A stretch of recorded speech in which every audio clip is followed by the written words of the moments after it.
wearing, diamond ring wearing, kiss stealing, willing dealing, limo jet flying. We Ric Flairin' on us, flaring on us. We Ric Flairin' on us. You talking to the Rolex wearing, diamond ring wearing, kiss stealing, willing dealing, limo jet flying. We Ric Flairin' on us, flaring on us. Jet, we Ric Flairin' on us, flaring on us. It's apparent these girls staring. I'm Ric Flairin', gold across my chest. I'm fresh to death. I'm Paul Bearing, not at all scary. When I open like Betty Wops, then find to these circles that's going in like a carry shot. Woo! I'm going in like a Mary Pop off that Mary Crop at the top flow at the Marriott. So questioning me is like questioning you. See, we the best dressed, so come and get blessed with the crew. Not one but two, different ways to slaughter your crew. Committed tat across the chest, I guess she blessed with the truth. People want to see them checks, representation of proof. Living through my elders, trying to resonate to the youth. But ain't nothing to get my flash on. Longevity is heavily embedded in my melanin. Layman terms, I last long. My grind repetitive, I'm smoother than real silk. Lyrical cash cow who can't cry over spilled milk. We in here. You're talking to the Rolex wearing, diamond ring wearing, kiss stealing, willing dealing, limo jet flying. We Ric Flairin' on us, flaring on us. We Ric Flairin' on us. You talking to the Rolex wearing, diamond ring wearing, kiss stealing, willing dealing, limo jet flying. We Ric Flairin' on us, flaring on us. We Ric Flairin' on us, flaring on us. This ain't no normal situation, this preparation with greatness. Industry full of fakeness, it's really up for the taking. See, life is what happened to you, more so how you take it. Don't get stripped of your knowledge and mentally leave you naked. I like to live otherwise. I'm sorry that I'm fresh to death. I put the polo and apologize. See, black son, we ain't nothing like the mother guys. Quit to socialize, we organize, then we mobilize. Off the deep end like a scuba diver. And no confusion, just keep it pushing like Uber drivers. Woo! Business fresh just like a supervisor in a Gucci visor. Can't find a smoother rhymer. You're talking to the Rolex wearing, diamond ring wearing, kiss stealing, willing dealing, limo jet flying. We Ric Flairin' on us, flaring on us. We Ric Flairin' on us. You talking to the Rolex wearing, diamond ring wearing, kiss stealing, willing dealing, limo jet flying. We Ric Flairin' on us, flaring on us. We Ric Flairin' on us, flaring on us.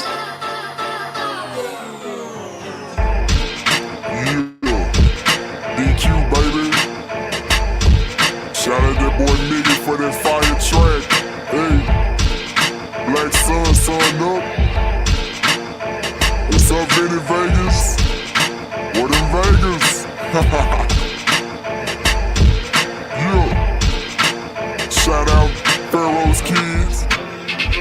D-Phase. Yeah. Bubba C. Yeah. Ric Flairin' on them. Ric Flairin' on them. Ric Flairin' on them. Ric Flairin' on them. Hey, yo, Scotty, you going crazy for this one. We see what you're doing, we salute you. Hey, let's get it started. It's Backpack Capital One. What's in your wallet? Got a call from my man A. Scott. I said I got it. Love that you highlighting all of these black colleges. Try to pay me for doing this. Look, bruh, if you don't get off my line with that foolishness, voice of the swag, pull up where you at. No cap. If the Brody is speaking the soft facts. My advice, tune in to every show. Captain Petty, but we know that the sergeants are with the smoke. Speculate, just tell me what is we doing. Get into it, okay? Look, I'ma say this and keep it moving. My boy Scotty, man, he offered a leash. Black grad, paying college, I'm glad that he called me. Walking cause we all been taught that talk is cheap. Even primetime knows Scott for the HBCU streets. What is going on, everybody? You already know what it is. It's your boy Scotty back with another one. Hey, listen, you as you can tell, I couldn't do my watch party like I would like to. Is because I am at a church fellowship function. These Bamas in the background are doing a fantasy draft live. And then they gonna put me in the fantasy draft, knowing I gotta do a show at the same time. You see how people do you from church? You see how Bamas do you from church? They try to set me up for failure, but it's okay. Guys got my back. Guys picking my picks right now. Anyway, so guys, listen, you already know what it is. We here for the post-game show for the NCCU game and for the Bama State game. Let me just say this. I'm not the type of guy to say I told you so. That's not even what I do. I'm not even that type of guy. I'm not even that type of guy. You know what I'm saying? I'm more of the humble and meek and mild. That's just how I really get down.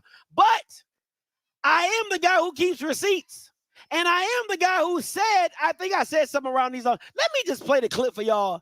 It's my guy. He was in my wedding. It's my guy.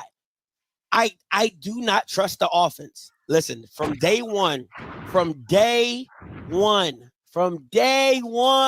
since he went to Alabama State, I told you, I do not trust the offense. I think they're going to make him a glorified running back. I think now I don't call myself a prophet. I leave that to my wife, but I did call it. That was 10 days ago. So when I made my decision and I picked FAMU to roll with FAMU for the season, everybody was getting on my case. Everybody said, "Oh, Scotty, you turned your back on Andrew. Oh my God, Scotty, that's your boy Andrew. Why you ain't go with your?" Listen. When you know football, you move differently. When you know what you're talking about, you move differently. So I didn't pick an individual player. That's why I told you at Texas Southern, I knew that it was going to run through Andrew. So I can bet on Andrew because Andrew's my guy. Now, the guys behind me, right, they have never watched the HBCU game. I had it on because I don't care what they're doing. I'm watching it, okay? I had it on. Never watched it before. It's 4th and 14. We watching the game. I tell them, I said, "Hey, watch my boy convert this." They said, "Who?" I said, "Number 1, he gonna convert this." They said, "Nah, he ain't gonna do that, Scotty." 4th and 14, he runs in for a touchdown. All of them look at me, and I told you he that guy. He that guy. If I know that, I don't get paid $300,000 to pick quarterbacks from Alabama State. I don't get paid $200,000 to make decisions like that. But if I can sit at my friend's house on his couch watching a 75-inch TV, 4th and 14 in Ohio, and tell you that Andrew Body is about to convert a 4th and 14 because he that dude, how in the blue hell can Eddie Robinson not see the same thing? And you can say whatever you want. If you're an Alabama State fan, you can say he an alum and he won his games, and that's a fireable offense. The mere fact that I'm sitting with a bunch of people who don't know Alabama State from Auburn or Auburn from they don't listen. They Power 5 guys, right? But if they can see and watch TV and say that white dude is trash. If they all can come to the synonymous of watching one game and saying that white Bama is trash, how can the coaching staff not see the same thing? I'm petty. How can the coaching staff not see the same thing? That, to me, beyond belief, is a fireable offense beyond any measure. You can say whatever you want. Listen, let's keep it a buck. The only reason the game even was 24 is because of Andrew. The only reason the game was the only reason Alabama State had the chance to tie the game was because of Andrew Body. Now, let me make something very clear. Mr. Body, this is my time to tell you one-on-one, I told you so. I told you so. There's no way around it. I love you like a second father. I told you when spring camp came around and we was on the phone and you kept telling me, "Oh, Chris Barnett said he gonna do this. Chris Barnett said he gonna do that." I said, it's practice. It does not matter. Let me know when the game starts. When you told me that Bama State was going to dominate NCCU, I told you I don't see it the same. When you told me that Alabama State had all these guys that they were bringing in, Eddie Rob, "Oh, Scotty, you don't." I told you so. Point blank period. Point blank period. Because if Andrew would have got on this stage and showed up and showed out and dominated NCCU, like you said, you would have been on everybody's platform talking about your son and what he does and how he did it and all that. Today, I'm telling you, I told you so. From the jump, I told you he shouldn't have went from Bama State. I told you so. Because I told you what players had told me leaving the program, that Eddie Robb, out of his own real estate agent ass mouth, he said, I want to run the ball more. We're going to go to a more conservative offense. I told you this. I told you that. That was confidential information that I told you because I rock with y'all. And I didn't want to see Andrew go to a situation that was going to mess him up, especially when he had opportunities to go to NCCU, especially when he had other opportunities to not go to Alabama State. That's what he chose to do, and that's what y'all chose to do. And I'm telling you now, it was the wrong decision. Now, I cannot neither confirm nor deny this, but word on the street is that Andrew Body could have possibly broken his hand during the game. Now, this is all rumor. This is all rumor mill. I'm going to keep it a buck with you. If I'm Andrew Body and I'm the family and you want to finally start listening to me, I would tell you to medical red shirt today. I would tell you to medical red shirt today. I would tell Eddie Robb, don't call my phone, lose my number. I would hop my happy ass back in the portal, and I would take my butt to any other program that does not have a name Eddie, Robinson, or Junior in it. That's what I would tell him. Because you know what Andrew Body did today? Andrew Body did what I've always said he's going to do, is he's going to show up and show out and be a gamer. No matter what you think about Andrew, no matter what you say about Andrew, today showed you that Andrew Body is a bona fide star. How you want it? You want me to throw 334 against Prairie View in a 3-point loss? I'll give you that. You want me to come in sparingly and run for 2 touchdowns, 136 yards, 15 carries? I'll do that. That's how dangerous Andrew Body is. That's why I walk with Andrew the way that I do. That's why I tell you the boy is like that. But when you have a horrible-ass coaching staff, Eddie Robb, Chris Barnett, they should be let go today. If I was Jason Campbell, I would bring the real estate agent, because that's what he is now. We're going to take his butt back to being a real estate agent, because today, listen, if I'm a Bama State fan, I don't give 2 hoots. I'm at a church event. I don't give 2 hoots that this is an out-of-conference game. I don't give 2 hoots that it's an out-of-conference game. I don't give 2 hoots that, everything's in front of us. Everybody saw today that if Andrew Body is not playing, that white boy is trash. And he trash. Simple. Point blank simple. That white boy is a graduate senior and looked like straight boo-boo the fool. That's what you putting out on the field. And let's keep it a buck. To be the number 1 team in the SWAC, your O-line didn't look good. Your D-line didn't look good. Your defense didn't look good. And your quarterback was the worst thing on the field. And you kept trotting him back out there. Like, I did not understand it. It's like a girl that's with a guy who keep cheating and keep going back. We all know he a cheater. Why are you going back? Why are you going back? It doesn't make any sense. So again, this is not an Andrew Body thing. Everybody should listen. I don't want to see no Andrew Body slander in my chat, because you know what he proved today? That it don't matter what situation you put him in, he's a gamer. He's going to thrive.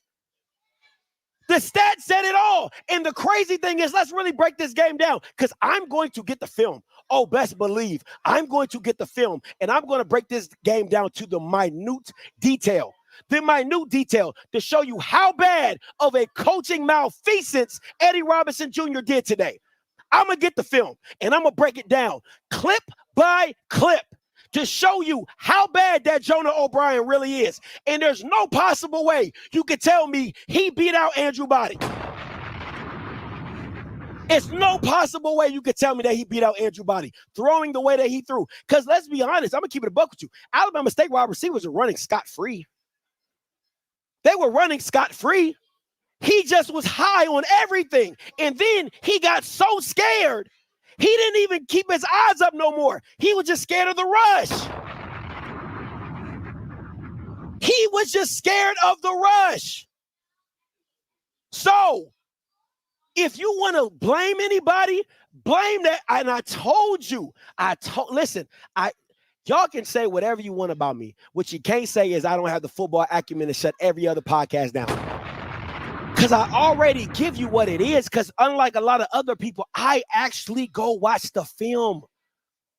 I'm telling you right now, if I tell you a mouse can pull a cart, hook it up. Because I done watched and studied the film. I told you, when I saw Chris Barnett's system at Winston-Salem State, it did not impress me. I don't care. People was like, oh, Scotty, he didn't have the athletes. He didn't have the guys. You don't need guys for a scheme. If you have a great scheme, you could be like, wow, that was a great play call. Yeah, if he just had a couple more guys that can make some plays, this could be really special. Never saw it. Never seen it. Never seen it.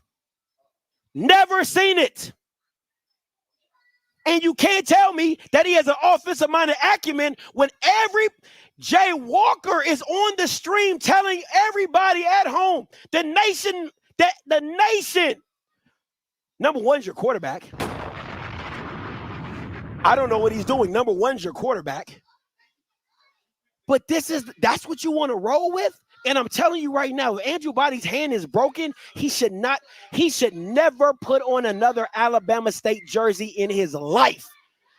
What Alabama State did to him today was the purest form of embarrassment. That's number one, because who you think you was fooling having Andrew and the white boy behind center like this at the same time? That shit ain't cute. It ain't clever. It's not cool. It's not good. It's like none of that. But you think you doing something. Two quarterbacks like this. Shift. And then you put the white boy at wide receiver like he going to catch a pass. That's 10 on 11. You put 10 on 11. It don't make no sense. Everybody know you weren't going to throw it to the white boy. He could barely throw it to himself. What are we doing? And he tried.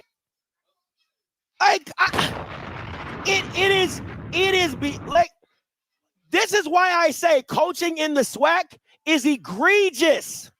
It is egregious. How Chris Barnett has a job today, I don't understand it. And I told y'all, one day you Bamas are going to listen to me. I told you when they fired the OC. Last year, Keyshawn Johnson's uncle, I said, I'm confused. I saw him call plays at UCLA, and the Bama was in his bag. I'm going to keep telling you, go watch the film of the old OC at UCLA when Miles Crawley was his quarterback and they were going against UCLA, and tell me that Bama can't call plays. You cannot tell me. So then in the regular season, you can't just go dumb. Like, you just don't magically forget how to call plays. Eddie Robb has his hands in too much stuff. And again, I told you, let's see an Eddie Robb team that he has to recruit. These are all Eddie Robinson players. Ask me, did you see Rico Dozier? Mr. 100 tackles. They missed Bubba. I'll say again, they missed Bubba. If you watch the tape of Rico Dozier at UAPB, he's not that good. He's not. Flat out. He just not. They miss Bubba. And I told you they would, because Rico Dozier ducks around instead of going through the block and working through. He likes to use his speed, and it gets him out of position, and then people cut off of him. This is what an all Eddie Robinson team looks like. It looked bad. It looked bad.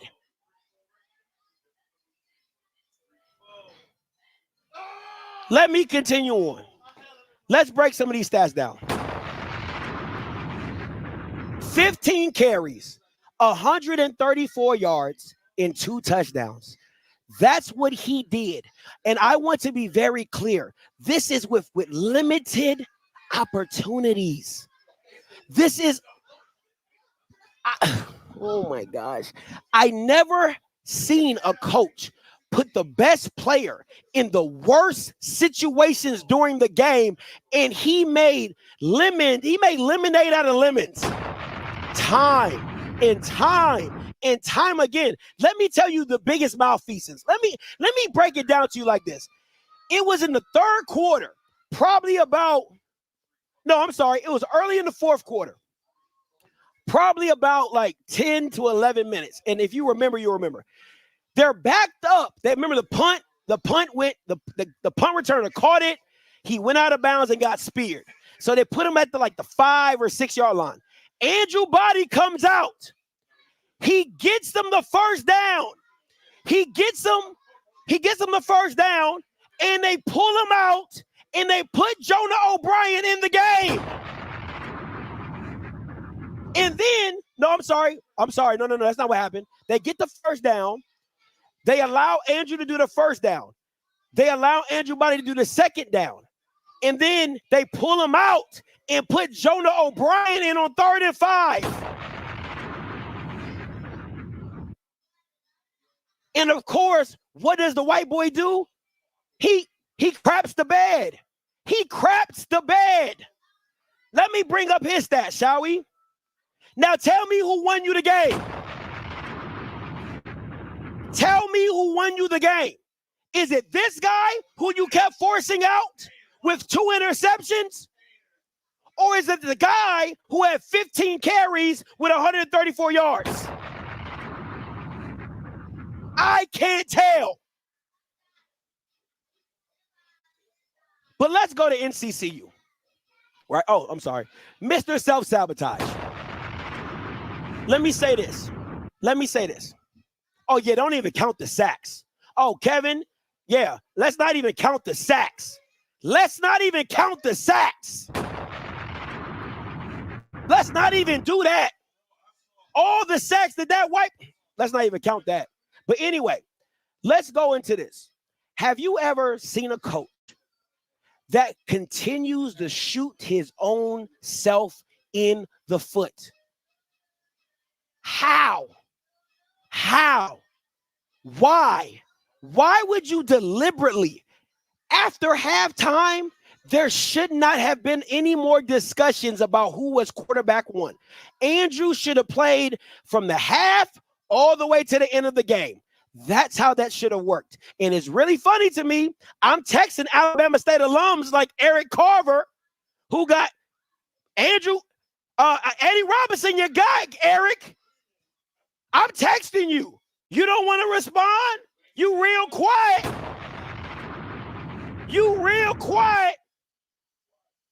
Mr. Alabama State, Mr. Eddie Robinson's my friend. Because if you would have won the game, you would have been responding. It's funny how people go missing when they lose. It's funny how people go missing when things aren't going their way. But again, I say, I got to come on here every time. Good, bad, or indifferent. And this is what I got to do. Okay.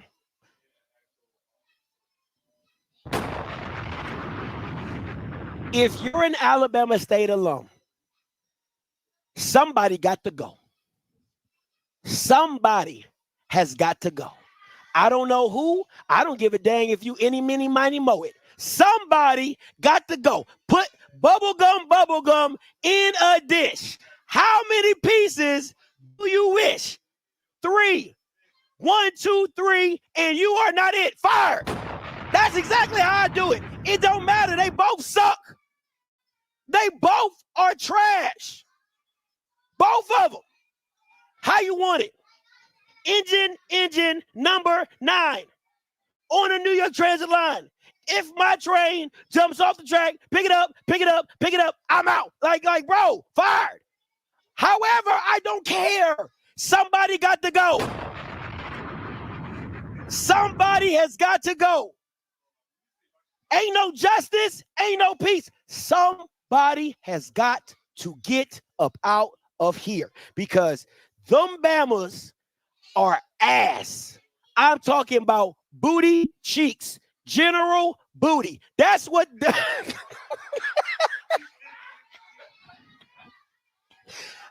you talk about the quarterback from ULM. Hey, these Bama's names is General Booty. That's how bad they are. Captain Booty, General Booty, it don't matter. They suck. They absolutely suck.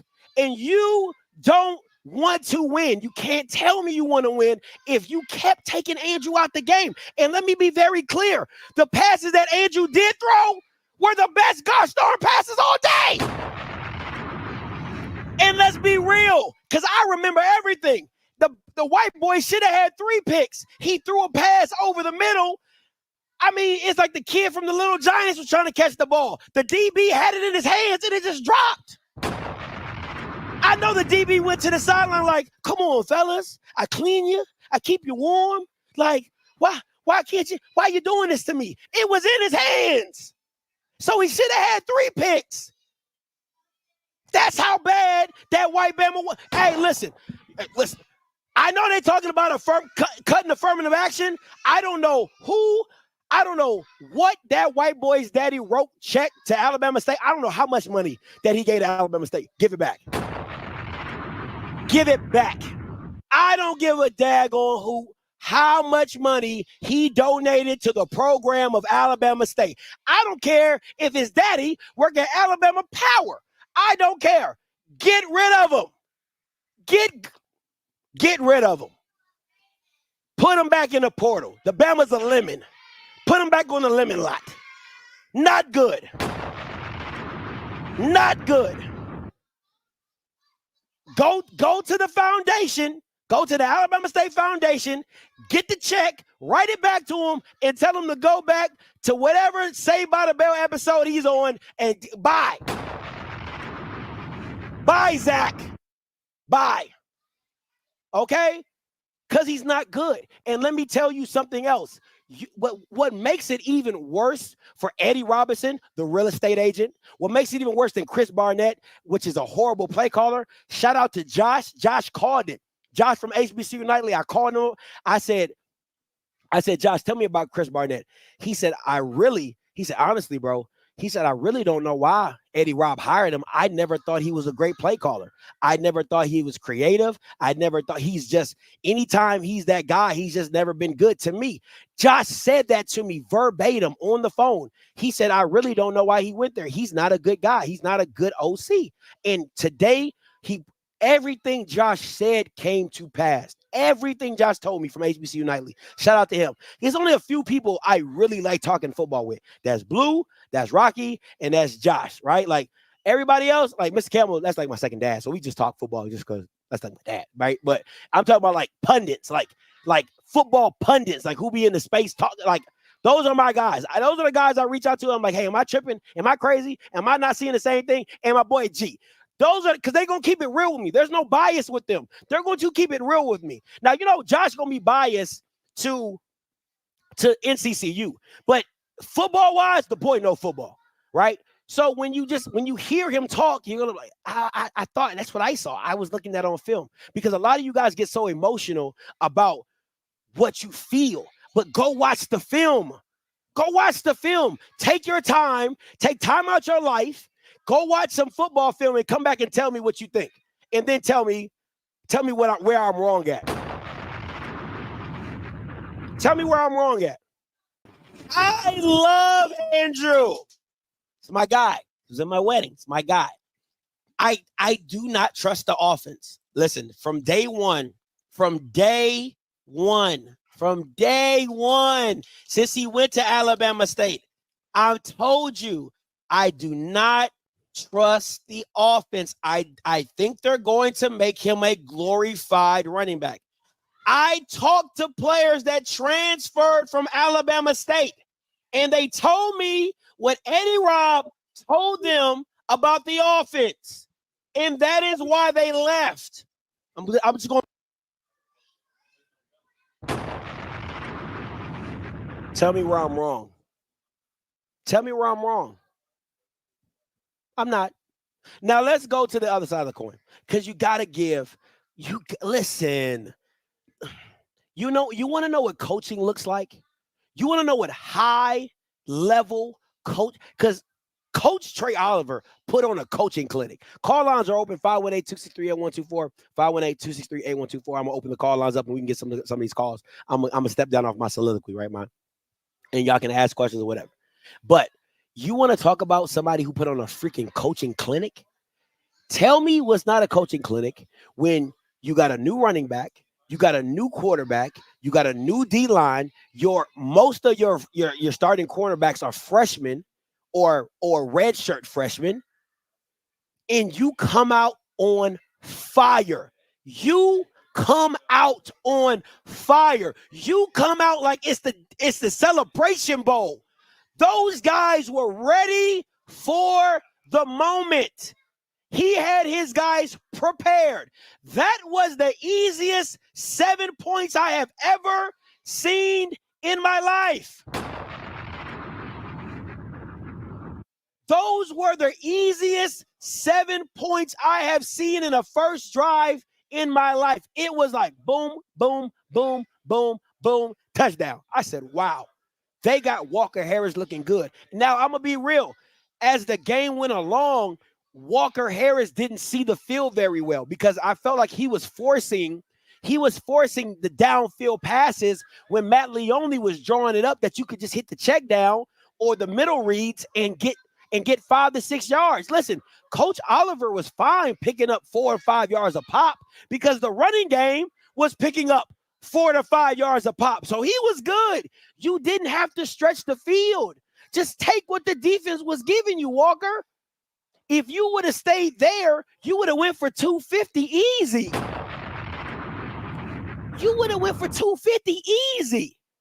So that's the only thing I would talk. If I was Walker, if I was Coach Oliver, it's like, hey man, listen, we don't need you to be Patrick Mahomes. Just take what the defenses give you, let the players make the plays, and go back and make another play. Go back and make a better decision the next time. Make great decisions, because he was a great decision maker with the ball. But later in the game, it seemed like he kept trying. The game was speeding up for him, and he couldn't slow it down like he did in the first quarter. In the first quarter, he saw it. Everything was coming to him easy. And like I said, the game was all about, I told you. I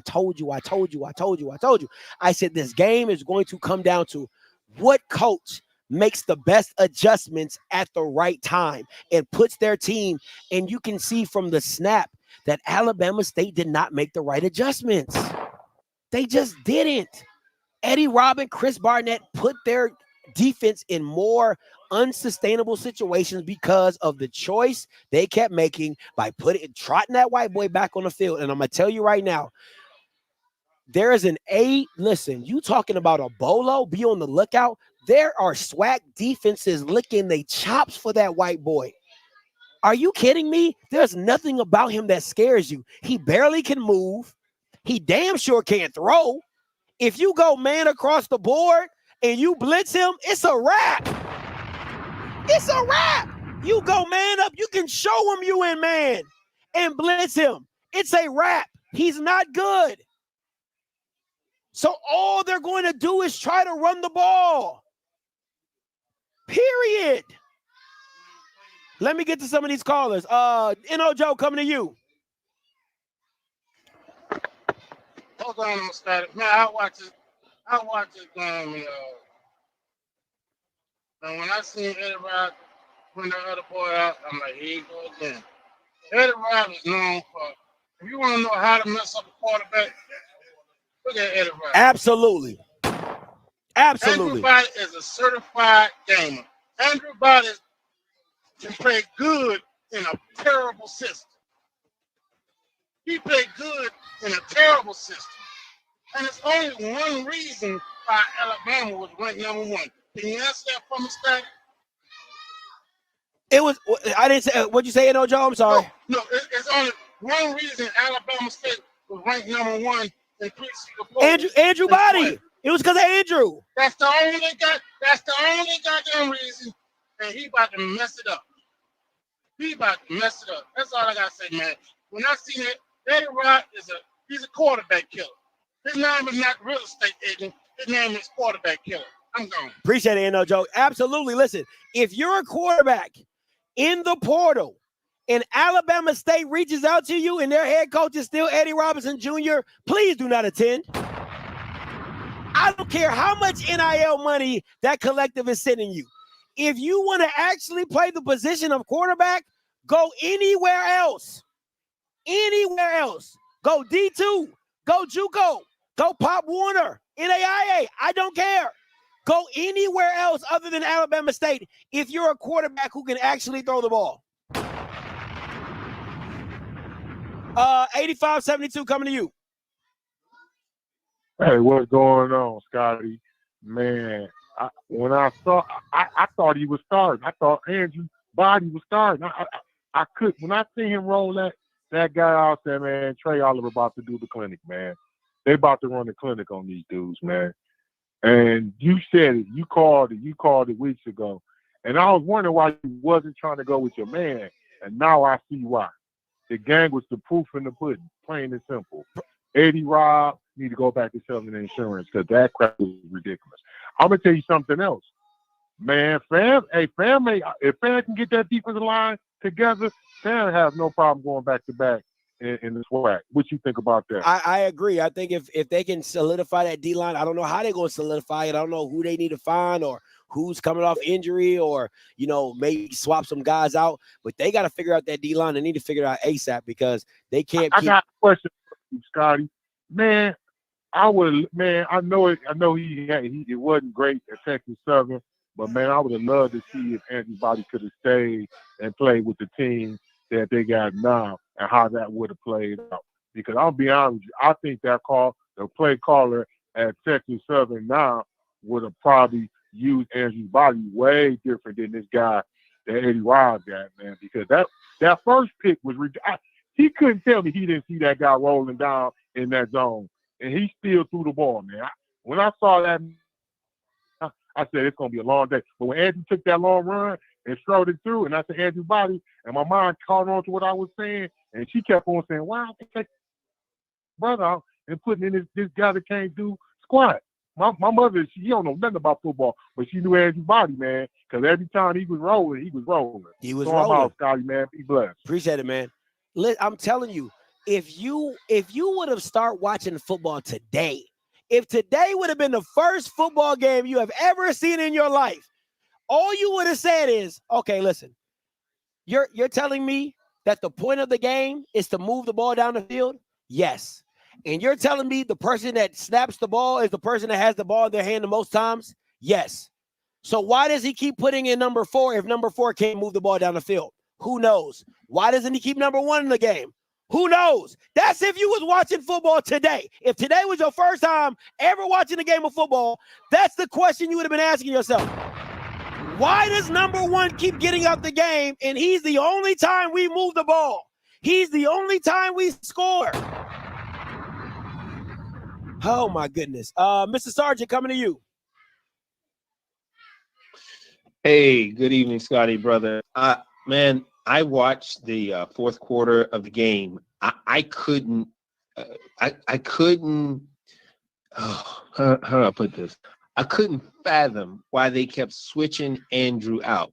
Because just like one of your earlier callers said, the only reason they got such high ranking is because they had Andrew, not because they had O'Brien. I just didn't understand what Eddie Rob saw in this O'Brien guy that he couldn't see or couldn't imagine Andrew Body not being able to do.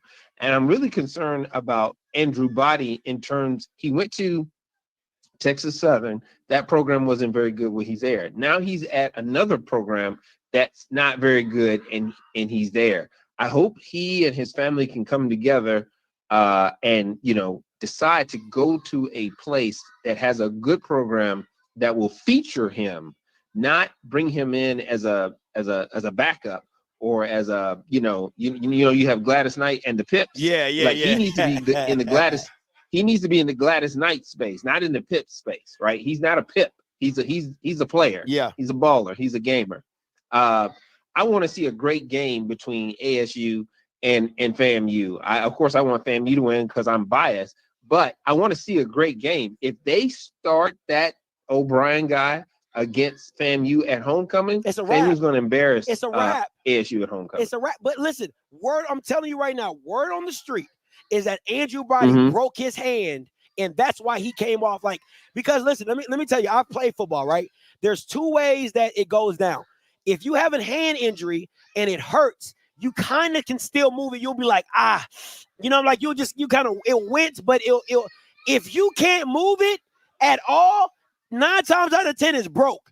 So if his hand is broken and all they got is Jonah O'Brien, the SWAC they about to be easy pickings for the SWAC, because I promise you, all they're gonna do is run the ball. All they're gonna do is run the ball. Let me ask you: is it his throwing hand or his offhand? It was his throwing hand. It was his right hand. Oh God! It was his throwing hand. So he already hurt. He already hurt the shoulder on his throwing arm, and now he's hurt his hand. Yeah. My goodness, he's gonna need prosthetics if we don't get him out of there. Man, listen, my goodness. I'm telling you right now. All right, listen, Scotty, I'll let you go, brother. I know you got other people on. Thanks for taking my call. Anytime, Peace. Mr. Sergeant. Appreciate you. Thank you so much. KP, coming to you. What's up, bro? What's up? Talk to me. I told you that dude is the most overrated coach in this league. You said it. I told you. You said it.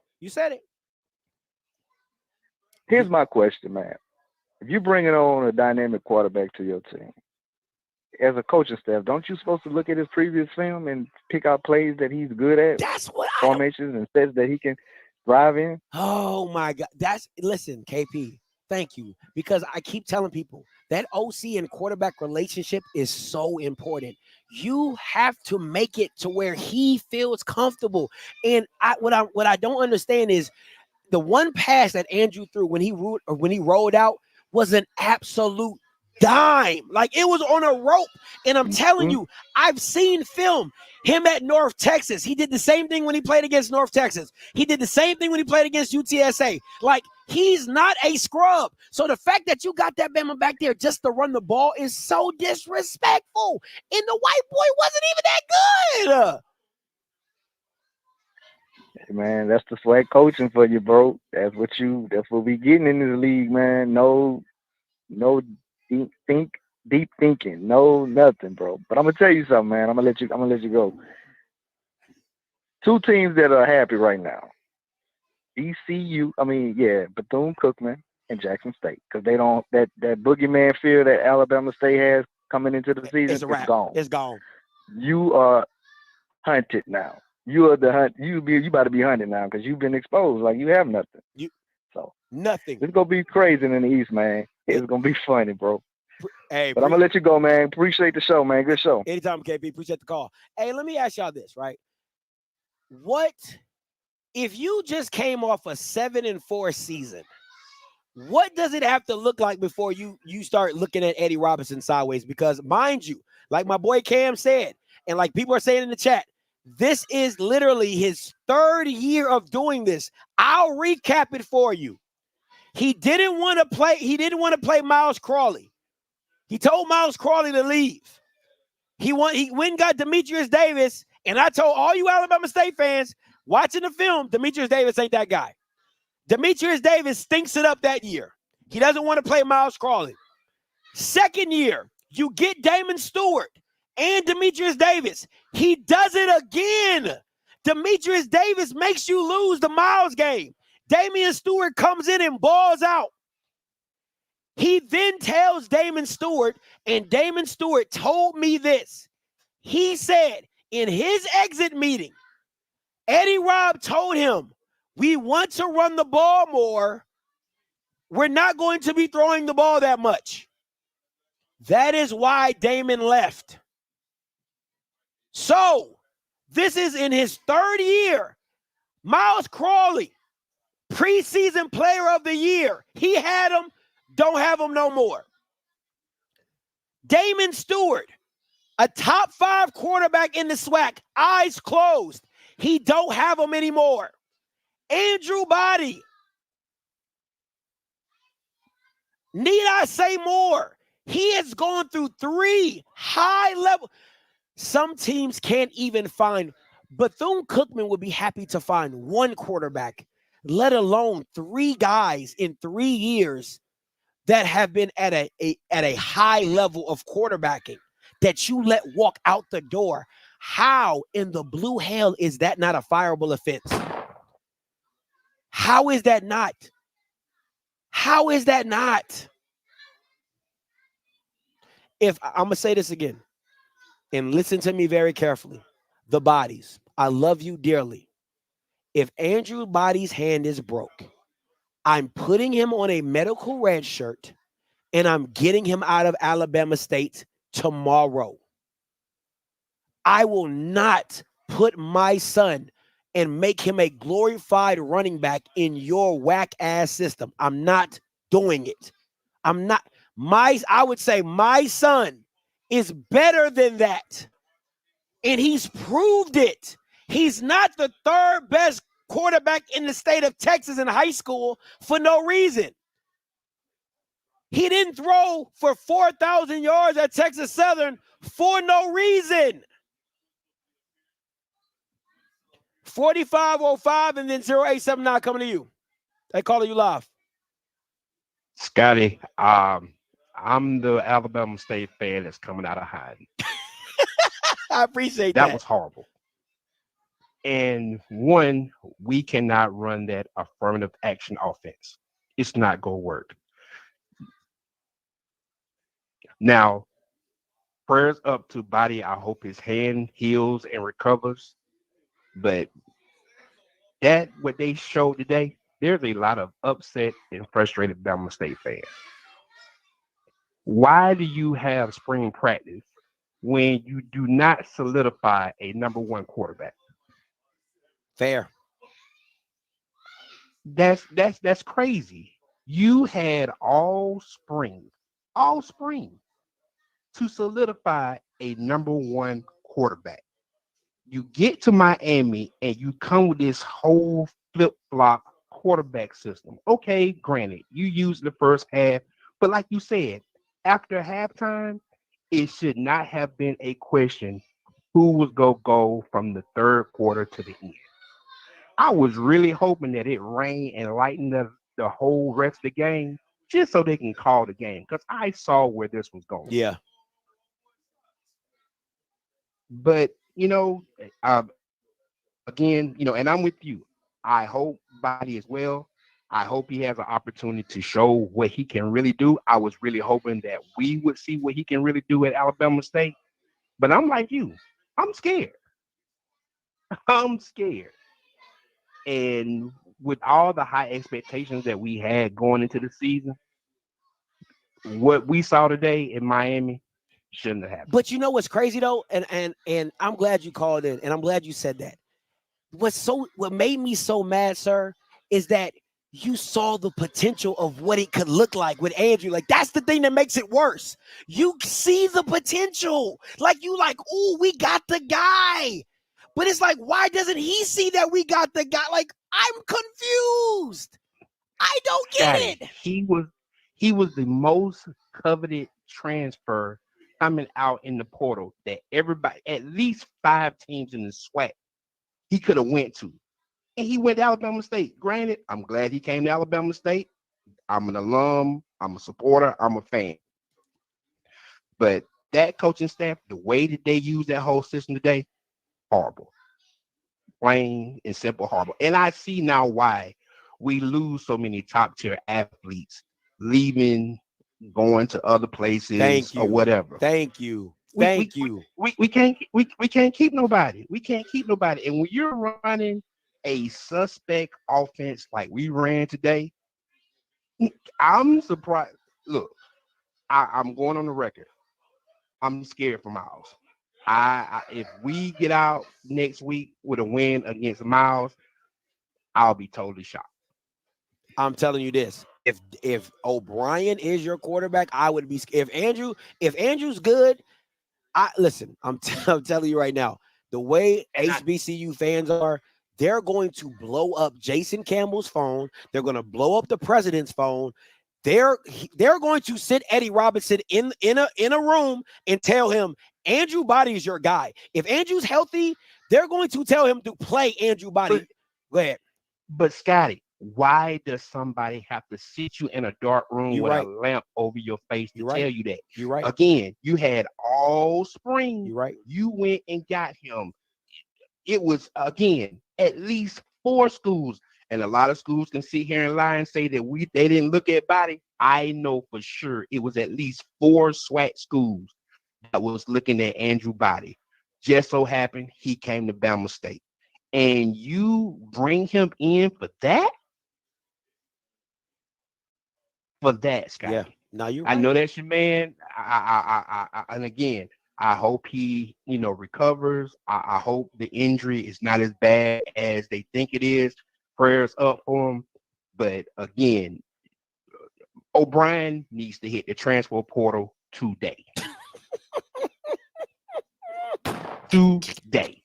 I don't care where he go. He can go to Fort Valley State. He can go to Clark. He can go to Pritchard Junior College, Community College. I do not care. He can go back. He can go to Mayberry Community College. I'm cool with that.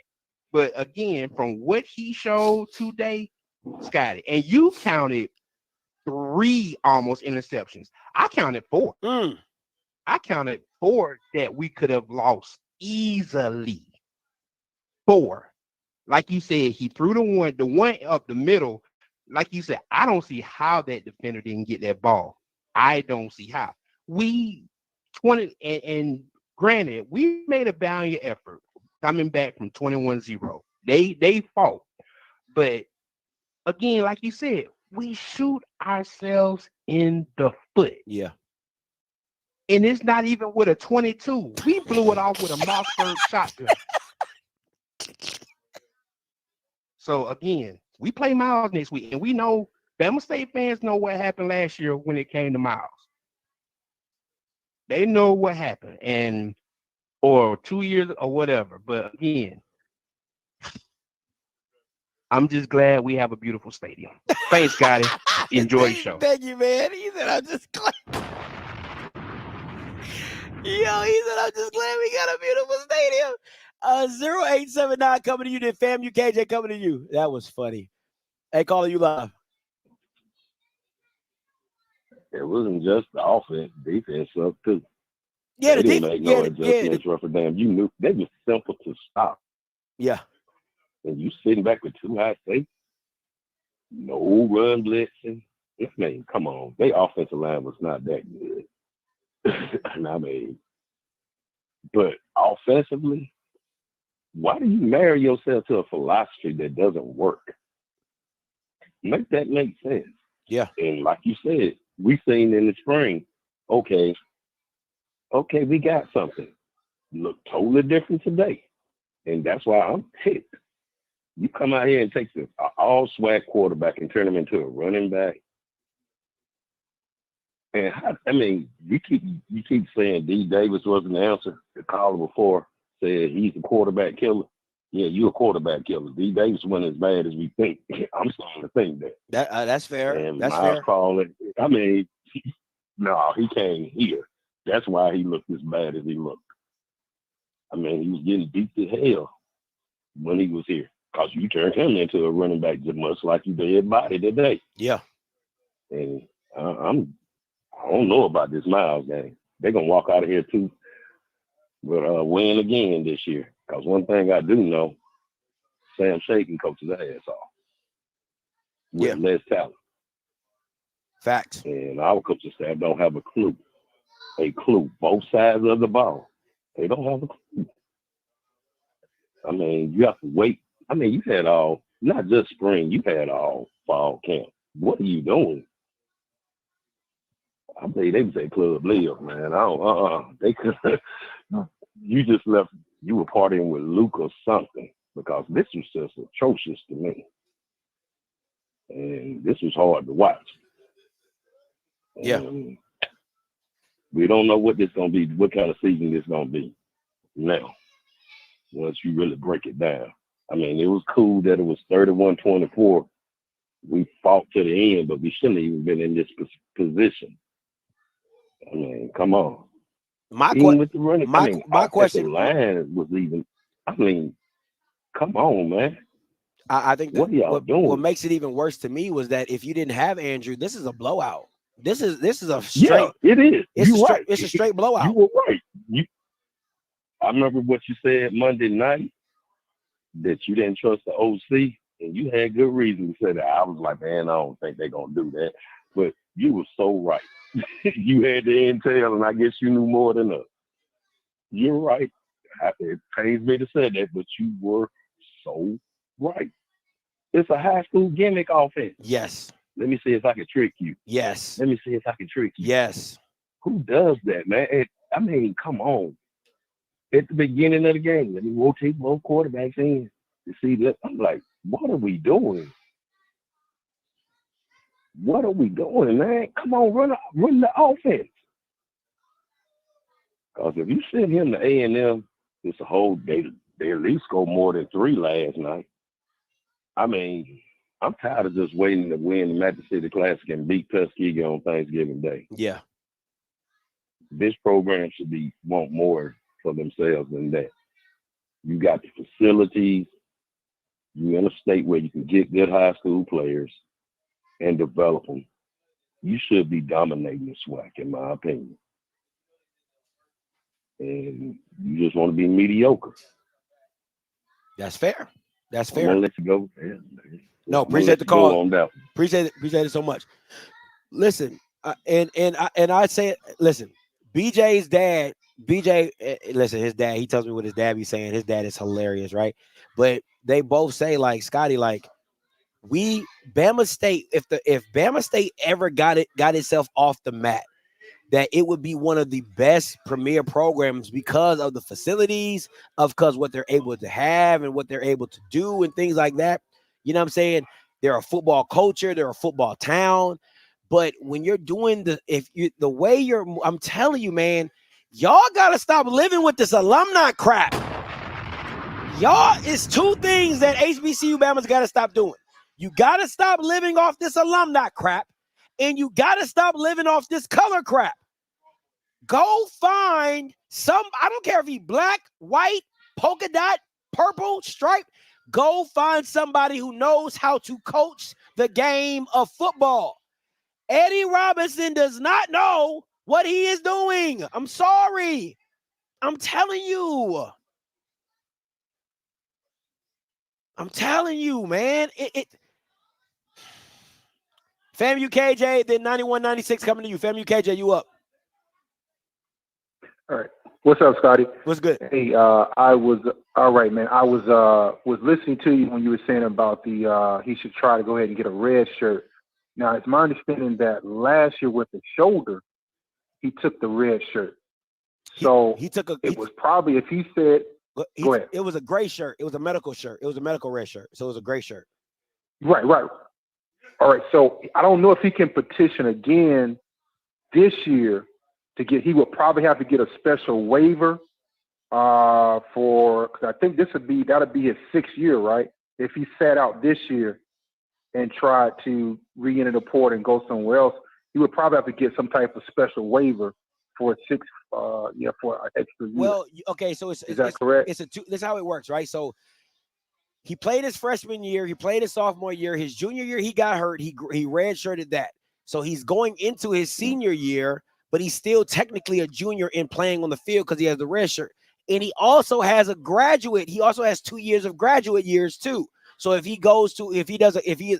becomes a grad student, he then also has those 2 years of being a grad student as well. So technically Andrew has 3 years left of eligibility. Now he might be like the Bama at at Miami had like 9 years. You know what I'm saying? COVID year, all Right. red shirt, medical, all that type of stuff. Andrew could kind of fall in that same bat. If he red shirts or medical, gets a special waiver to medical, that would give him that year back again. Then he would still have 2 more years of a grad year. So technically, he would have about 2 to 3 years.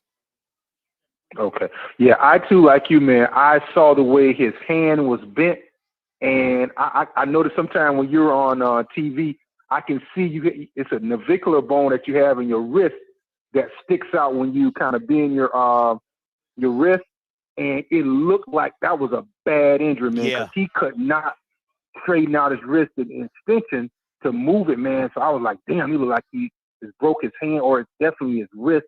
The ligaments in his wrist were broken. So if it is something that serious, man, especially if it's right hand, I would definitely say, hey, I'm out, man. Let me go ahead and try to look somewhere else to do that. But I will say this much, man.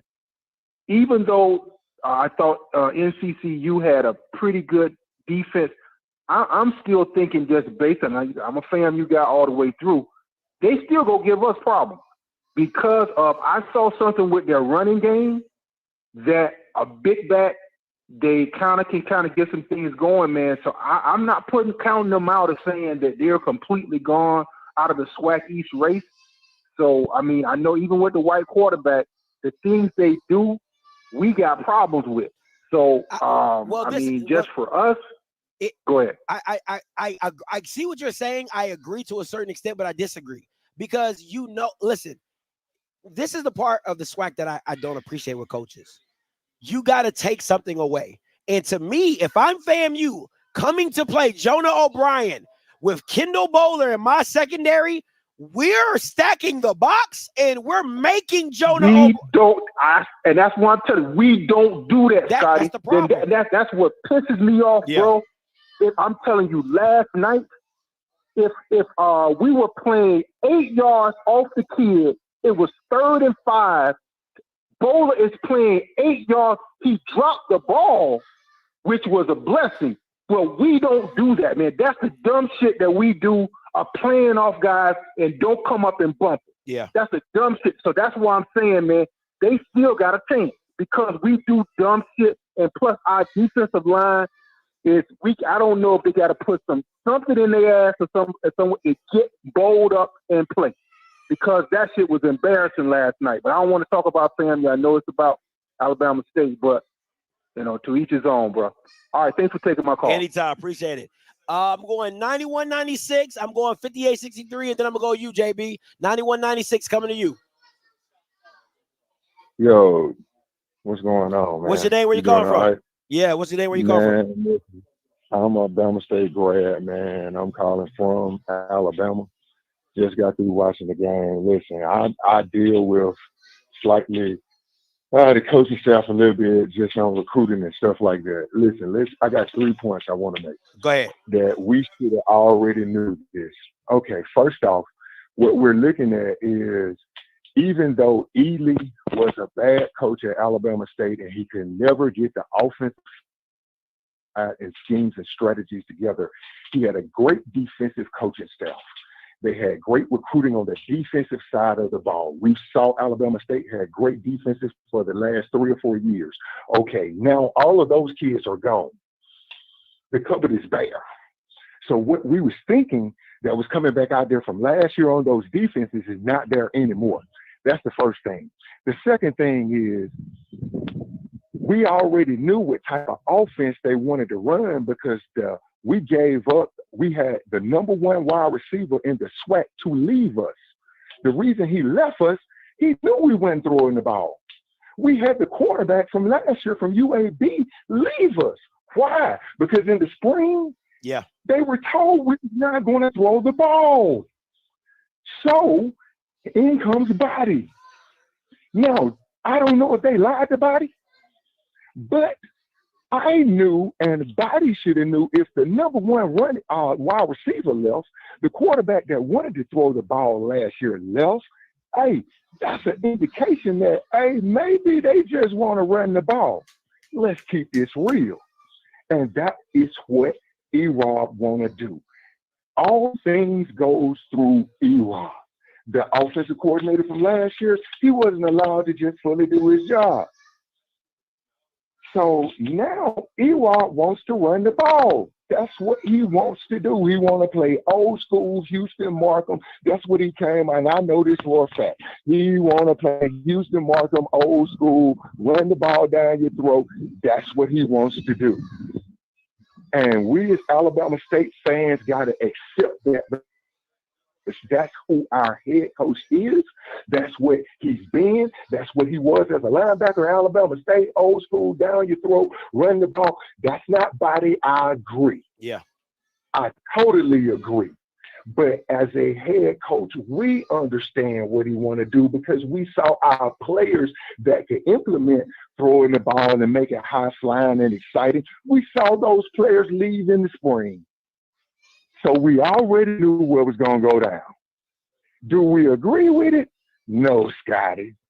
It's not right. And I think it's a bad offense for body, but that's what we're looking at right now. And the defensive side, all those players gone, man. They covered there.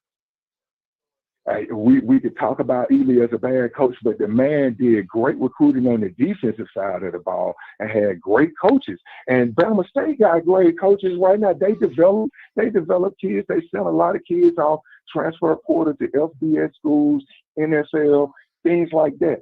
They just need to get it together, man. Like their offensive system at Bama State has been just non-existent for the last 6, 7, 8 years, ever since Barlow left. And that's just true. We can't find our identity. And this is not Bama State identity with the personnel we have. We don't have the offensive line for that. We don't have that to do what he's trying to do. Yeah. And, this year 3. So that's just my points, man. Thanks for just letting me in, bro. But what do you think about this, guy? No, listen, you're hitting a lot of things right on the head. And I said this year 3, we're going to see what an Eddie Robinson-like team looked like because he was living off of Ely's players. But Bubba McDaniel, Bubba, the D-line in the first 2 years, those are all Donald Ely guys. All those guys, right? You had the safety that went to Troy, right? You had Adrian Maddox, like all those guys were Ely guys. Miles Crawley, all those guys were his guys. Ja'Cory Merritt, who's now at Arizona, that was an Ely guy. You know what I'm saying? Like, y'all had Jeremiah Hickson, who went to New Mexico. Like, you had the talent. These guys they're not going D2. They going FBS in Power 4, right? So, listen, I told everybody I wanted to see what a Eddie Robb fully recruited team looks like, and it doesn't look that good. I'm being honest. Like, the D-line didn't look good. Traquan played okay. He didn't really stand out to me. The O-line was okay. The running backs were okay. The wide receivers, you really didn't know what they were capable of because you really couldn't throw the ball.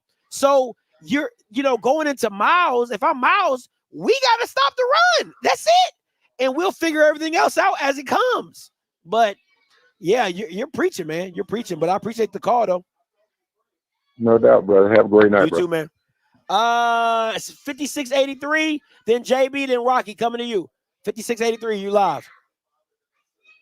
Yo, no, what's going on, Scotty? What's up, man? What's your name? Where you calling from? MT, I'm coming from Dallas. Talk to me. All right, look, man. So I'm a former collegiate athlete, man. Talk to me. So yeah, give me your opinion. Keep it straight. Yeah, for sure. Man, I can understand what he's going through, man. You bounce from. So with me, I ended up transferring because I was dealing with like a narcissist type of head coach, right? To where he was playing mind games with me. So I can understand, man, when you transfer, it's what a lot of people don't tell you, man. When you transferring, it plays with your mental because you're trying to make the right decision, right? And when you're an athlete, man, you got ego, right? In the social media type of world, right? You don't want to look like, man, why he keep transferring? Why he keep da-da-da-da? So it plays with your mental, man, because you're trying to figure out if you made the right decision or not. So I can understand, man, what he's going through. But at the end of the day, I'm gonna say it like this, man. I seen the game, He just made him some money today. So what I would do, man, if I'm Andrew, if you hurt your hand, man, I'm in that portal. Put your ego to the side. It ain't about, man, I'm back in the portal. It ain't about, man, I'm about to be 26. Because at the end of the day, man, you're a quarterback. You age like fine wine, man, when you get to the league. They don't worry about that, right? If anything, they want QBs at an older age, right? So, man, if I'm Body, man, I'm going right to the FCS, man. Because think about it. If who's the QB that plays in the leagues that transfer from Montana? Clifton McDowell. Yeah, whatever. McDowell. Yeah, Clifton. Oh, for sure. If he could play at Montana, why can't Andrew? Listen, I look at it like I agree. The kid from Georgia Tech, the white boy that beat for Andrew could do that, right? Like, and you at Georgia Tech. You get what I'm saying? So I listen, the landscape of quarterback play in the Power Four is bad. Texas A&M, that dude was ass. Like, you know, I mean, come on, man. Like, Bama's looking for quarterbacks.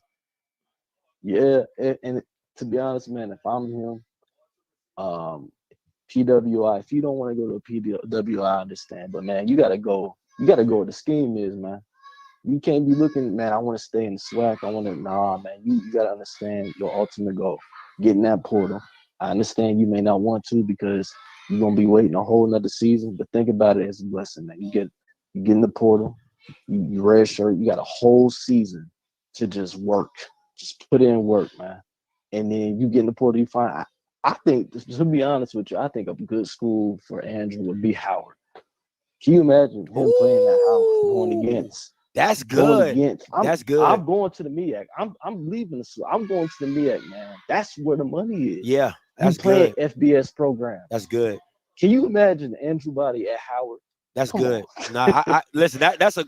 You know what? I never thought about that with Larry Scott. He's a quarterback guy. They love the running game. You know what I'm saying? Like let's be real. Like if Q Will could throw the ball better, you know, Howard would be better. And I agree with you. The competition. It could be Morgan State. It could have been Howard. It could be NCCU. You just need to go to the MEAC because you're looking for the big time games. You're looking for the North Carolinas. You're looking for the South Carolinas. That's where you're going to make your money at the quarterback position is those big time games. Absolutely. And the only thing with Howard, man, they bougie, man. Like you gotta I don't think they recruit in the train. I think you gotta have like a certain GPA or whatever to get into Howard, I believe. But they don't really take a lot of transfer portal type of people. But I would definitely look at Howard, man. Honestly, man, I know you hate this, but I wouldn't sleep on NCAT. I wouldn't sleep on going to NCAT, man. Anywhere in the MEAC where you're playing FBS programs, right? You don't got to go FBS. You don't got to go to Montana, right? You don't got to go to Incarnate. But if you can go to Howard or Morgan, right, or even South Carolina State, if I'm them, I would even look at FAM next year. Yeah. That's what I would do, man. But if I was, if I'm Andrew, man, you got to do what you got to do. Put your ego to the side. I know you may not, I understand he probably like, man, I'm a toughen it out, man. I don't want to be back in the portal, man. I'm not that type of person. Yeah. But at the end of the day, man, your ultimate goal is to sign no contracts, man. You got to do what you got to do. Yeah. I appreciate it, man. That's it, man. Hey, appreciate the call, MC. Appreciate the call, bro. That's a great perspective. Great perspective. JB, coming to you. Hey, Scotty, how you doing? What's up, man? Okay, man. Before I make my comments about this, I just want to say something I should have mentioned to you last night. Cam Moore for Heisman. I'm going to leave that alone for right now. Now I will say this, and Scotty, you remember what I said on your show recently? I said not Cam. I said Andrew Body going to Alabama State was a mistake. I said him staying within the conference was a very bad move. And I said that because Alabama State was not going to prepare him to potentially get drafted, etc. That did not happen. You saw that today. 2 quarterbacks being played, which means you have no quarterbacks ready to be played. And then one thing I did hear about Alabama State, what they do is that you have too many hands in the pot. You have too many individuals trying to get control about things, too many individuals trying to put their quote-unquote stamp on the program. Now, someone in the chat mentioned, okay, maybe Every going to Alabama State. Okay, fine. But check this out, though. Will the people in leadership, will they allow a coach to run their program, or will they constantly try to put their 2 cents into what they think something should be? So that's the issue that we have right now with like a lot of our schools. We keep saying, as Scotty mentioned this earlier, about trying to work with the alumni stuff and trying to keep it black. The people who we need to get, or should we be targeting? You know, whether it's like G's group of 5 assistants or other top FCS level coaches, they're going to require money, and they're going to require alumni and school leadership who don't know the hell they're doing to sit their asses down somewhere and go somewhere else. And I think, Scotty, we both know that our people cannot do that because people always want to have their noses into something. And finally, last point I wanted to make is I hear people going to MEAC schools. Okay, now this goes to us as a coaching culture as well. Are our coaches, because they do have those statement games that come up, are our coaches going to call a game plan that's going to allow their star players to shine? Or are they going to be conservative, not really do too much, try to quote-unquote protect people for conference play, which of course it helps the team, but it hurts the player's potential draft stock? No, that's fair. Listen, when it comes to the coaches, I think we look at the FCS space a lot, but in my personal opinion, I'm like, Kalen DeBoer started at D2 and moved his way up. Like, you can find a Kalen DeBoer at Division II and pay him a reasonable salary. Like, you can go for like it, but the thing is our fan base is willing to go through the time that it takes to let that coach get himself on. Like to me, Southern hiring a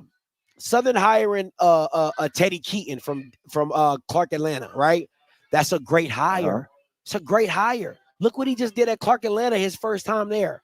You know what I'm saying? First game, beat Fort Valley State. Like, those are the coaches you go look for. Go down to a D2 level and look at some high-level coaches that have some high-level schemes that you like and bring them into the SWAC. And you get them at a reasonable rate. They there for 4 or 5 years, and you build your own coaching tree like that. That's how you do it. They going to bring in an offensive coordinator. They win games. You elevate the offensive coordinator. Like, that's how North Dakota State does it. They keep it all in house. But see, this is the thing, Scotty, that's 2 points. And you're right about this. I agree with you 10,000%. There's 2 questions that come from this. Number one, are our people, and I think I already know the answer to this question, and this is for the chat as well, are our people going to trust someone that, say, for example, might not come from a school like Clark Atlanta, or they might get a school, say, from like Ferris State or Kutztown or Colorado School of Mines, schools that actually win,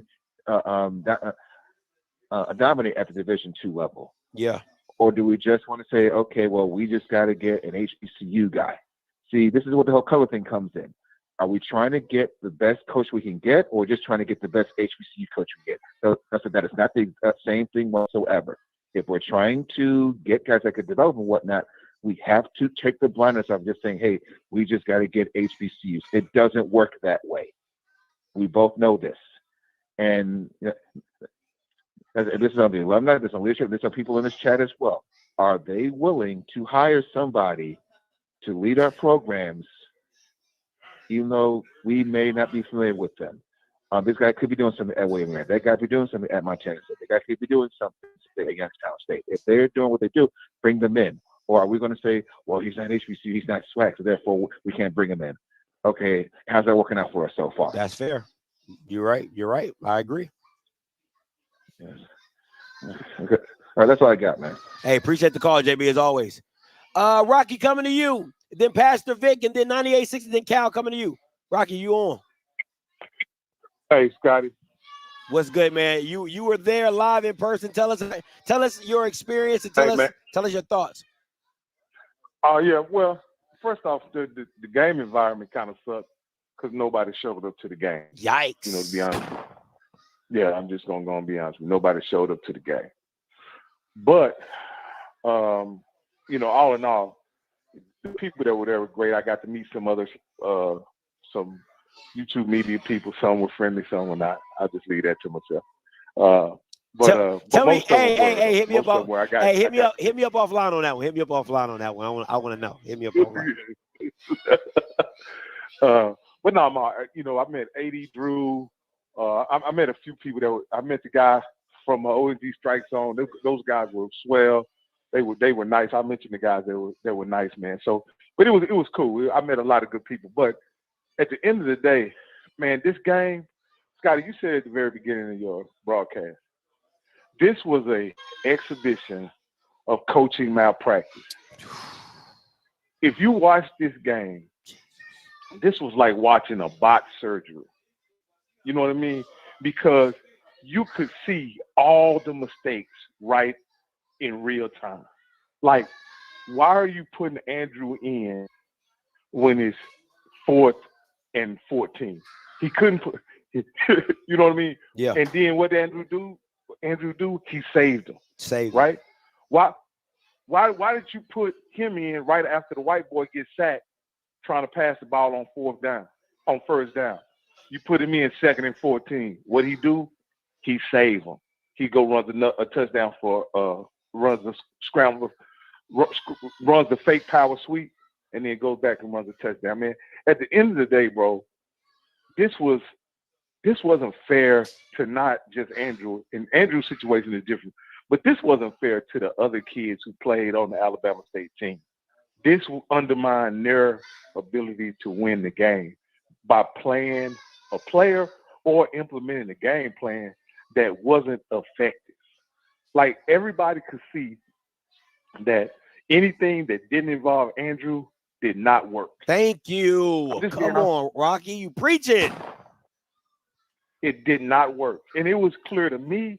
I mean, when you got people in the press box wondering, why aren't they keeping number 1 in the game? Why do they keep running number 4 out? If number 4's last name was Barnett or Robinson, I would have understood why they kept running him out. But his name is O'Brien. He ain't related to the coach or the OC. Why do you keep putting him in the game? When he played, it was either a sack, right, a poor throw that should have been intercepted, and a underthrown ball that should have went for a touchdown that you should have put Andrew in as soon as y'all got inside the 30, but you end up not scoring because of that. Like, this was coaching malpractice, man. And what I'm saying for Coach Robinson, who I respect, man, he's been on HBCU Coach's Corner. I think he's a fine man. I think he's a good leader. How do you let that? I'm gonna ask you, Scotty. How do you let that happen and save face with your team? Is what I'm asking. I don't know what you say to your team. The only thing you get, and see, to me, it's like, you know how coaches come in there and say, "Hey, this one's on me." It's not just on you. It's just like you deliberately put it on you, because it was clear to anybody who was not blind that Andrew Body was the only reason you're even in the game.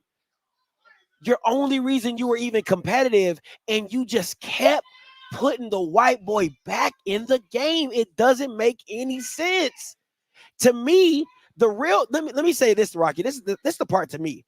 On the SWAT call on Monday, who's going to ask the question to Eddie Robinson? Because I'm gonna tell you right now, all them HBCU media outlets that want to be buddy, friend, nobody's going to ask the real question.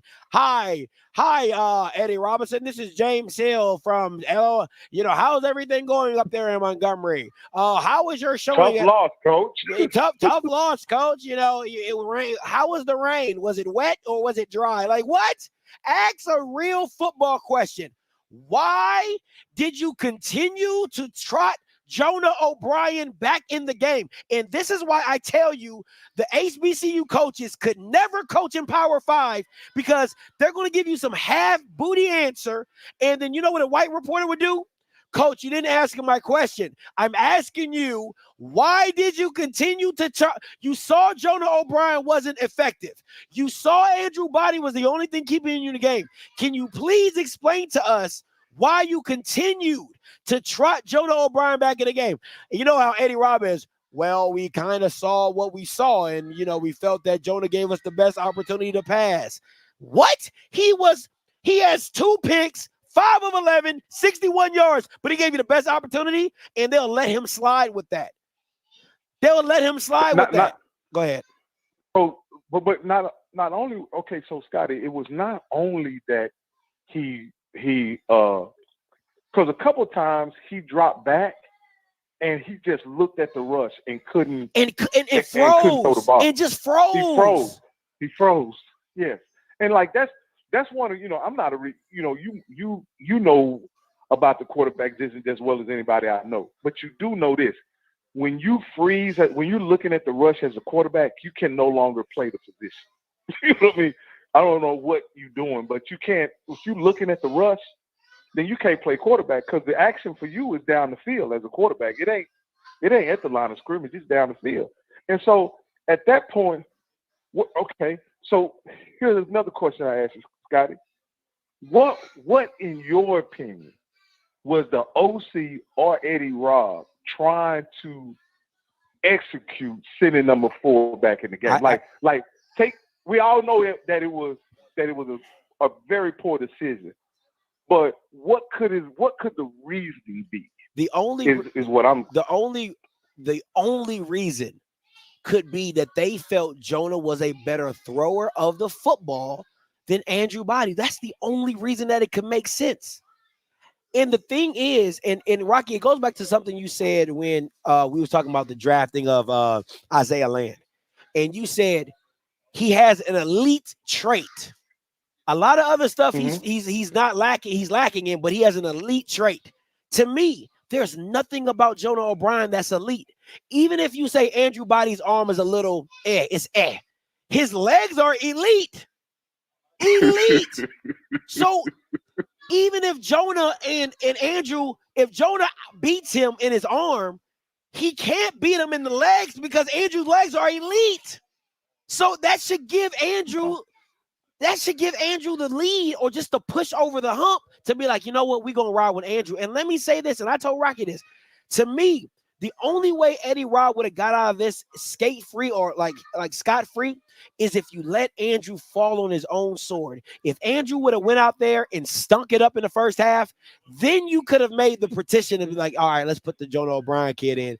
And then if Jonah O'Brien sucks and everybody would have saw Andrew sucked and Jonah sucked, you're like, damn, yeah, I don't know what Eddie Robb going to do. They both suck, right? So you got to live with it. But when you keep seeing one person outplay the other person, there should have been no question after halftime that Andrew won that job, and it should be on him. And let me say this, Scotty. I think, and I'm going to sit this in our group chat, I think they put Jonah in a bad situation. Like, they weren't fair to him either in this regard, right? They put him in situations when the other team knew they were probably going to try. Absolutely. You know what I mean? Absolutely. You know, I remember a series where they weren't fair to Andrew and they weren't fair to Jonah. So it's 1st and 10, right? They in a 2-by-2. Remember how they run that deal where they spread up all outside the numbers and one is stacked behind the other? Yeah, that wide stack. Yeah, that wide stack. Okay, go look back at that. This was early in the third quarter, I believe.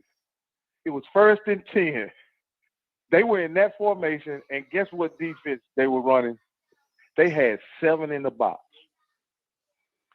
And guess what they ended up doing? Handing the ball off, get tackled. That was Andrew at quarterback. They handed the ball off. He got tackled in the backfield. The next play, right? What do? They run the same 2-by-2 set. They run an obvious quarterback draw. Andrew gets tackled basically at the line of scrimmage. Then they send Jonah on the field. Guess what they're going to do now? Pass. They're going to pass. And they blitzed him. Pass. And they blitzed him. He ends up getting sacked. And he blitzed him. Yeah. So neither one of those guys had a chance in that situation. You know what I mean? First off, Andrew should have been able to check to a run, check to a pass when they were literally they telling you they're in man to man. If all seven of if there are seven in the box, they're man to man. When you're in that stack formation, you got so many options. You could just run a quick slant. You could run a switch. I mean, there's so many things that would have been wide open right off the rip in that kind of formation, but they didn't give them options. This is the last thing I want to say, Scotty. These are situations where you wonder, why is this guy, and I'm not talking about E-Rob now, I know E-Rob is responsible, but I want to get back to offense coordinator. Why did you hire this guy to do this job? Is there a track record of success? Maybe some of you, other than having the job at A&T and having the job at Winston-Salem, why is Chris Barnett given the opportunity to be the OC on what is considered a championship caliber team? Yeah. Can somebody in the chat please explain that to me? Because I have no idea. I'm going, Scotty. Hey, appreciate you. All right, I'm going to take a few more callers, and then I'm going to get up out of here. Pastor Vic, coming to you. What's going on, Scotty? What's good? Hey, man, this game reminded me of the game back in 2021 or 2022 at the MEAC SWAC Challenge against Howard. Well, Miles Crawley was in the Andrew Body position, and Eddie Robb brought in D. Davis. And the same four plays reminded me of the same four plays he ran with Miles Crawley and D. Davis. He started the two plays with Miles Crawley, took Miles Crawley out, and brought D. Davis in. Obviously, D. Davis, they won the game out D. Davis late. But what I'm saying is, this is a track record that Eddie Robb have on his record. This is a problem for ASU. Yeah, you see why a lot of players leave. Did you know the team acts different when Andrew Body's on the field? The energy was crazy. And when Andrew Body was on the field, it gave that offense hope. You know, your offensive line is trash. You have receivers running wide open, but it gave the team hope that we can win the game. You bring in Junior O'Brien, that man can't compete. Lucas Cooley is better than O'Brien. And Lucas Cooley completed 6 passes. That's how bad it was, Scotty. If I got to say Lucas Cooley was better than O'Brien, that's how bad this game was. And the fact that you put Andrew Body in a situation where he couldn't flourish or that he couldn't develop during the game, and then you put him in a situation where the game – listen, the man put up 24 points for you, rushed over close to almost 200 yards tonight, and you didn't want to start him? Listen, if I'm an A.D. Campbell, if I'm anyone that's part of that hiring board, I'm calling Eddie Robb right now. You know what I'm saying? Like, we know we're supposed to be number one in the SWAC, the best defense, best offensive SWAC. I'm calling you right now to see what's up. Because if you brought Andrew Body in for this, hey, this ain't what we asked for, dog. Like, your job on the line, your job on the line, and I'm Shit. Listen, I'm telling you, if I'm Quentin Ross, because I know I'm getting phone calls. Oh, I know I'm getting. If you're the president, or if you're AD Jason Campbell, you're getting phone calls, and I'm talking to Eddie Robb like I'm talking to Eddie Robb like I'm a parent. Why are these Bama's calling my phone? Yes. And Scotty, you close to the Body family than anybody else is. If you were sitting in a room with Miss Body, Mr. Body, and Andrew Body right now, and he asked you a question like, yo, what's my next move? NCCU. What do I need to do after this? What would you tell him? NCCU. It's either NCC. Okay, I would ask Andrew, do you want to stay in black college football, or do you want to make the jump? And if he says, Scotty, I want to make the jump, I say, listen, there's two options. Whereas it's either you go to an FCS program, a top level FCS program like South Dakota State, North Dakota State, North Dakota, any top level program, right? You go and talk to them. The second part is this: if you feel you're FBS ready, you got to take whatever comes your way. If it's not a scholarship, if you feel you that guy, go walk on.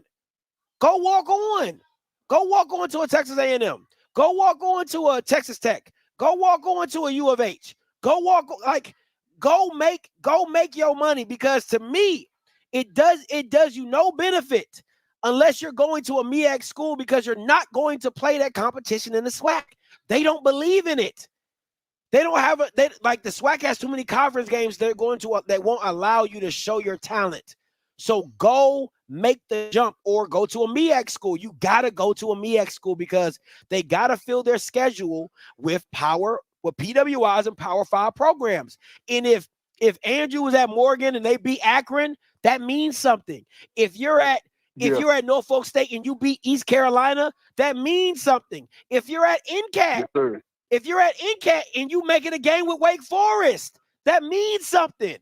You know what I'm saying? Like, those games matter. So you got to go. If you feel your next level talent, you got to go. And let me be very clear. And I told Mr. Body this. I said, Andrew is a 3,000, 1,000 player. And if anybody can't see that, you're smoking crack. But you got to be in the right system. I told him, Cam Ward only goes from Incarnate Word to Wazoo, from Wazoo to Miami because of his stats. The Bama threw for 4,000 to 5,000 yards at Incarnate Word. Then he goes to Wazoo, throws for another 3,000, and then goes to Miami, and he's looking like a Heisman candidate. Yes. If that's the position you're trying to put yourself in, you have to be in a system that would allow you to show your gifts and talents. And Alabama State is not that. And I was trying to tell the bodies that, and they did not listen to me. And they can get mad at me.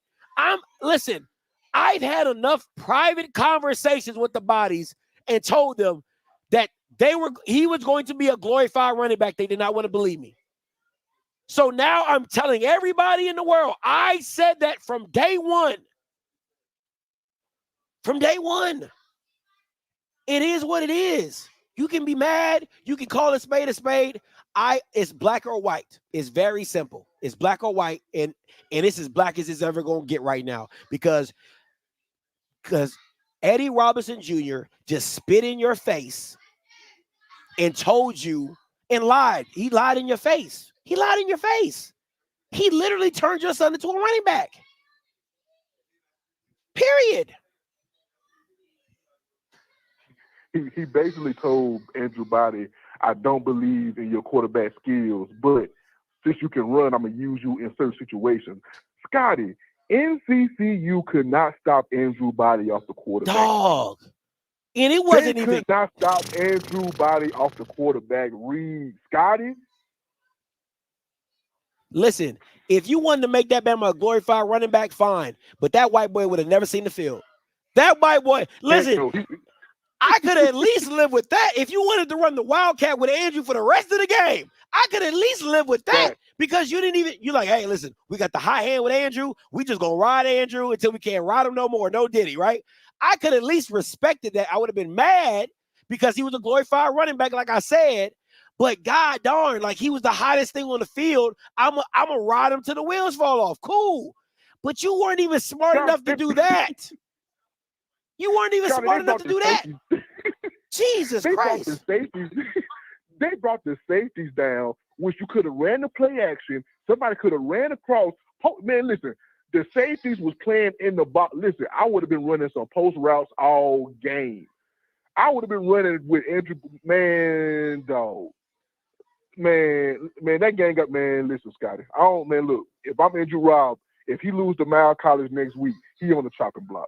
That's all I'm going to say, man. He's on the chopping block next week. If Mal College get him, it's over. He got to get out of there. Got to. Him and that OC got to go. I love you, man. I'm out. Hey, appreciate it. Cal, coming to you, last caller. What up? What's goody? Hello? Yeah. Hey, so, I mean, earlier conversation come about SWAC and nuns, HBCU coordinators and hires. Like the main thing about the SWAC, there's the difference in the MEAC and the SWAC. The MEAC actually plays other schools, like you said, outside of the conference. So, even though I understand Southern Jack State, but that's really the only school that, you know what I'm saying? But the MEAC has to play the New Hampshires, they have to play the Richmonds, they got to play the Villanovas. You know what I'm saying? They actually play that level of competition. And not only does that help you, you might lose, but it helps you because it's a different coaching philosophy. It's a different something. You look at something different, and you can grow from that. You know what I mean? Yeah. Like if you keep seeing the same, everybody expects pretty much the same exact offense and defense, and then you keep recycling these same coaches. So what are they gonna do? Run the same damn shit. And doesn't that frustrate? Well, I know frustrate you, but doesn't the frustrate you? Like, damn, this is like a clone. Granted, running a clone from Pine Bluff, probably putting a clone from Jackson. Like, mix it up. And that's the beauty of playing better competition, even outside the conference. And the SWAC has no excuse. You got the Southland right in the SWAC's backyard. You got the OVC right here. You know what I'm saying? You got the Big South. There's no excuse not for the SWAC to branch out and play different conferences. You can get different exposure for your players, your coaches, and even your fans. You know what I mean? Yeah. But the thing I got though is body scorched their ass. So I want to know, what was the pitch that if you got inside information? What was the pitch that Eddie Robb sold the bodies on? Like, how, you know what I'm saying? What do you offer you some money? Like, what do you do? I can't go. Listen, I can't go deep into that. But what I will say is, they like what. Listen, they like what Eddie Robb was selling, man. They liked it, and they bought it. Real estate, and they and they bid it hook, line, and sinker. And every time I try to talk to them, I said, I'm telling you, I'm telling them stuff like that the players are telling me. It's not here. The players that left the program in the exit interview were telling me this. Hey, Scotty, this is what he said. This is why I left. I didn't want to leave. Damon, let me be very clear. Damon Stewart did not want to leave Alabama State. He loved Alabama State. He loved it. He told me personally, he said, Scotty, I loved Alabama State. I did. I loved it. But I'm a quarterback. I want to throw the ball. What was he supposed to do with that? So, okay, if that's what you want to do, if you want to run the ball, then why not come in a wing T? Why not run a triple option? If you're going to do that, then why not go commit all the way and do it? I don't know. I have no idea. But I also said if Andrew would have went to PV, I said if Andrew would have went to PV, it's like Kevin Durant going to the Warriors. You know what I'm saying? Like, it looks bad because you're like, dang, you couldn't beat him when you was on the other side of the fence, and now you join the team. You know, it looks bad, but it would have been better for him because Whedon would have made him throw the ball. And I said this, and anybody who's watched me for more than a day, I said, I feel like Alabama State has a Ferrari and they're going to put it in the garage. I said that on this channel. I said Alabama State has a Ferrari and they're going to put it in the garage and they don't know how to drive it. And that's exactly what you saw today. Every time they opened it up and let it floor, oh man, this thing can go. And then you put it back in the garage.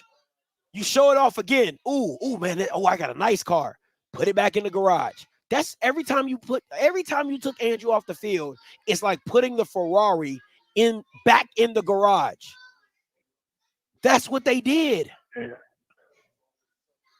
And you know what's actually the scary part about Alabama State this year? The defense is not as good as the last. It is not. It is not. It is not. It is not nowhere near as good as it has been for the past few years. It's not the same. And I might have to. They might have. They keep running like how they running, and you know that 3 yards in a cloud of dust and 3 and outs. They're gonna wear their defense out, which is already not that good. And they might start getting some games. I start getting away from them. What are the odds that Body if he keep playing like this? What's the odds that Body is still at Alabama State by Magic City Class? If I'm telling you right now, if Andrew Body's hand is a significant injury, and I'm talking about if it's broken, you're talking about a 6 to 8 week recovery. They have no chance of beating. They have no chance of winning. I won't say no chance, but I feel like Alabama State won't be the favorite.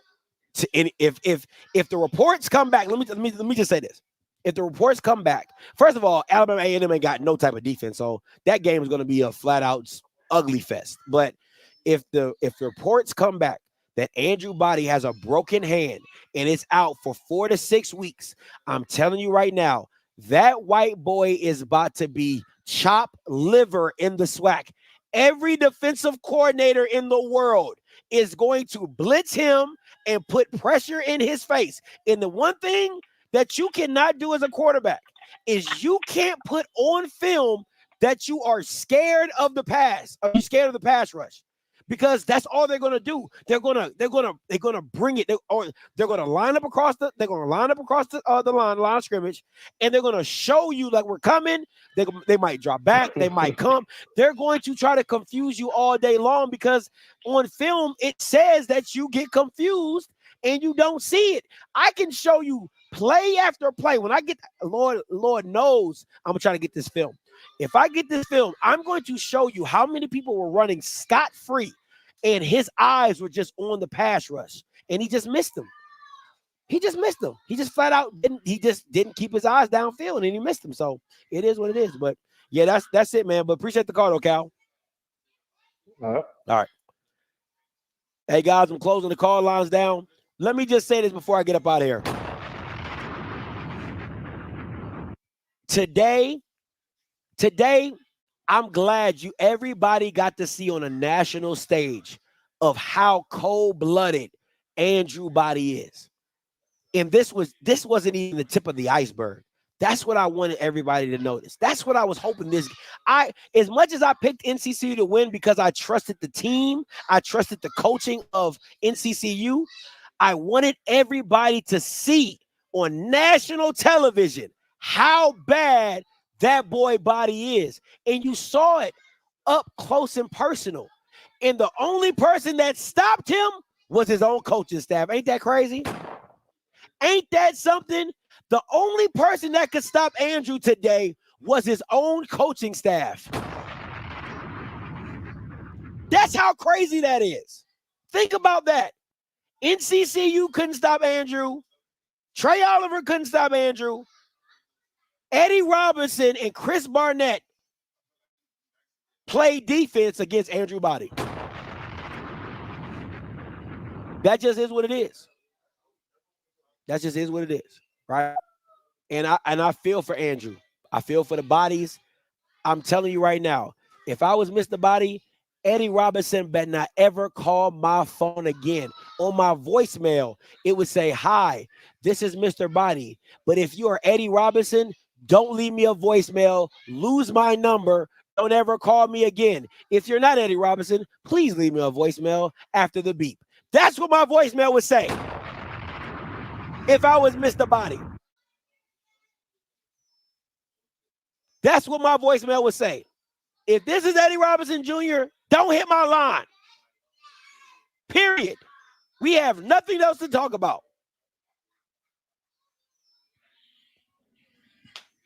But these are going to be some wild week one reviews. I'm telling you that right now. It's going to be some wild week one reviews. I'm going to do a top 5 quarterback list coming up this week. Make sure you tune into Outspoken on Monday, 7 o'clock. We'll be back reviewing week 1 games and our top 5 HBCUs. All right. Listen, it's been my time. Until next time, you know what I'm gonna do. I'm a holla. God bless.